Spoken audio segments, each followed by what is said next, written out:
Salut tout le monde. Alors aujourd'hui, je vous fais part d'une petite astuce sur Excel qui vous permet de remplir automatiquement les cellules vides de votre tableau et ainsi en améliorer la présentation.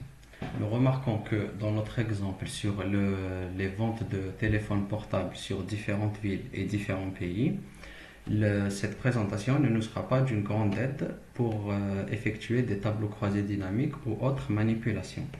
Nous remarquons par exemple que deux pays, à savoir l'Espagne et le Maroc, ne sont pas associés à leurs continents respectifs. De même, plusieurs villes ne sont pas associées à leurs pays respectifs. Alors, pour y remédier, nous devons associer à chaque ville son pays et chaque pays son continent. Pour cela, nous devons remplir automatiquement la colonne continent et la colonne pays. Alors, comment procéder?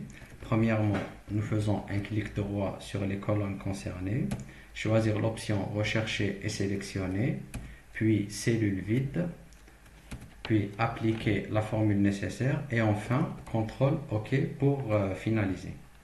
Alors, nous sélectionnons les deux colonnes, un clic droit, rechercher et sélectionner, sélectionner les cellules, choisir cellule vide, puis OK.